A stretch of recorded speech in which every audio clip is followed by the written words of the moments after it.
My name is Stuart and we're going to be talking about global warming. So how many of you guys have energy-saving light bulbs at your house right now? See, we've all contributed to the green movement in some way, shape, or form, but despite all of our efforts, the global temperature is still increased by 33.4 degrees Fahrenheit. Now, there used to be a song in the 90s by Tony that said, "Never rains in Southern California." We all know that's a lie because it's probably about to rain right now, and probably for the rest of the week.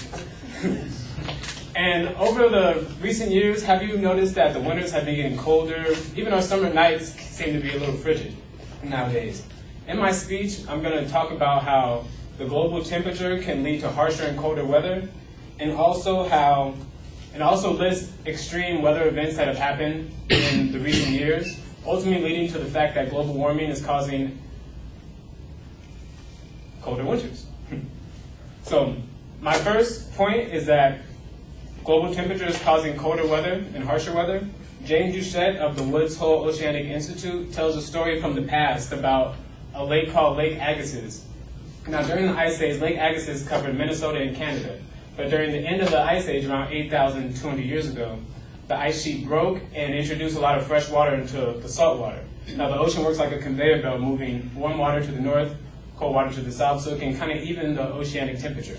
But with such a vast amount of fresh water entering the ocean, it kind of stops this conveyor belt and stops warm water from going north, cold water from going south, keeping the north colder, keeping the south warmer, and causing a lot of evaporation. You guys know the water cycle. Things evaporate, gathers up, condensates down. Now, in Lake Agassiz's condition or situation, when the fresh water was introduced, it lowered the temperature by 10.8 degrees Fahrenheit. So in recent times, since the effects of global warming have been coming about, melting polar ice caps, Ding Yihu is a Chinese climate administrator for the Chinese government, and he told the Chinese news that last year in 2010, the winter months, which is from December 2009 to January 2010, showed a record low percentage of ice melting in the Arctic Ocean, which introduced a lot of water, fresh water, into the ocean, changing its density. Now, when it changed its density, it moved the Arctic Oscillation south. Now, Arctic Oscillation is the atmospheric pattern around the Arctic, which keeps the cold atmosphere up there, which keeps it cold.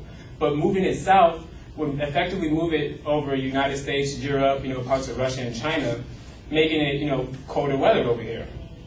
Now, with this increase in, the blockage of warm water and cold water circulating, the warm water evaporates and it increases rainstorms, but in our case, it's going to increase snowstorms. Now, Roger Pielke Sr., a researcher at the Cooperative Institute of Research in Environmental Sciences in Boulder, Colorado, and he said that if the climate continues to warm, that there will be a heavy increase in snowstorms, but soon the climate will become too hot to produce snow heavily. But right now, we're at the peak moment where we have a lot of cold weather, and we're going to see a lot of snowstorms, and that's why it's getting colder. Now, this brings to my second point that shows that there's extreme weather all across the globe right now, and this is occurring because of global warming. So let's take it back to this year. The Groundhog Day blizzard from January 31st to February 2nd, which caused a lot of trouble on the eastern seaboard.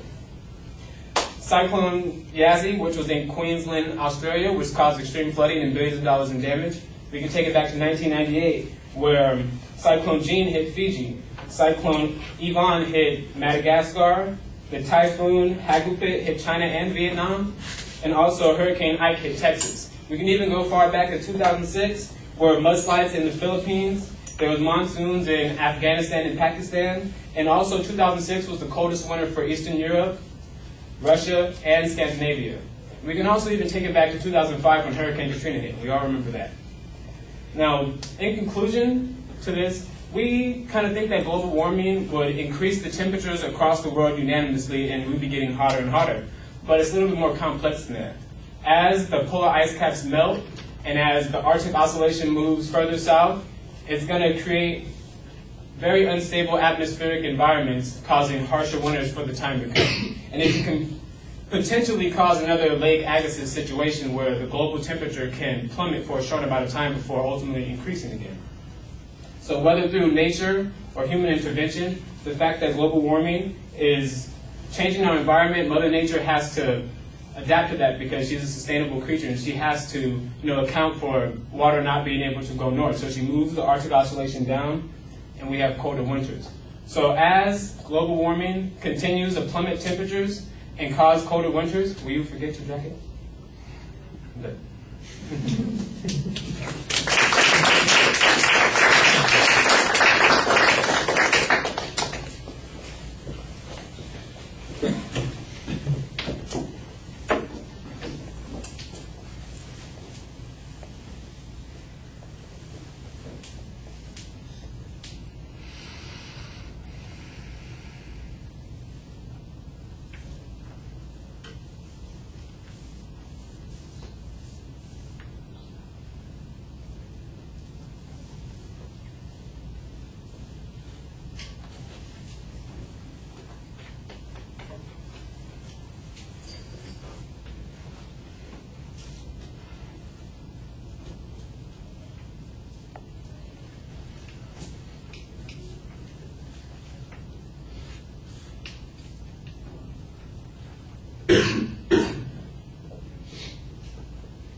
All right, we know the subject's global warming, but you kind of phrase the question, or you kind of phrase your proposition as a question, and I think it needs to be a little clearer what it is you're saying. In the long run, it's basically, the claim that you do have there, but it's kind of buried in the opening, that global warming is actually going to result in colder winters. That's the claim.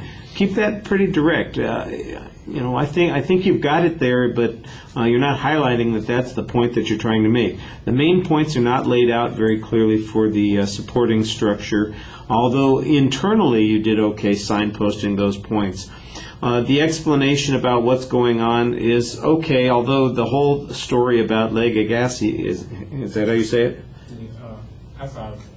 Okay. That sounds a little convoluted and very conclusionary, and I think we need some source citations on the data that's going on there. I'm still not sure that it's clear what it is that you're saying there. The argument, the explanation about how the melting of the polar ice caps can change the oscillation and the temperature variance that's going on there, that's a little bit clearer. But this notion that the water, that the colder temperatures can't move, and the waters change of direction, I just not sure what the heck you were saying on that first point, and it becomes important later on.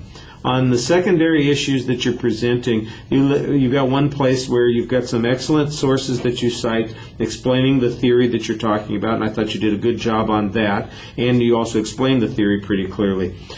In the last part of the speech, you've got this long list of weather events that have happened over the years, Hurricane Ike and typhoons hitting in the Philippines, and you mentioned Katrina and all this kind of stuff, without any explanation about how it is connected to the very cycle that you were talking about. This is a presupposition, and you don't tell us what evidence links them to that particular notion, and I think that that's a little bit problematic. You do a nice job talking to the audience for the most part. I do think you step on your exit line a little bit. You've got a kind of a joke there, but you don't deliver the punchline as effectively as you could, and then you just say, and that's it, basically. So you undermine the good point that you've got there.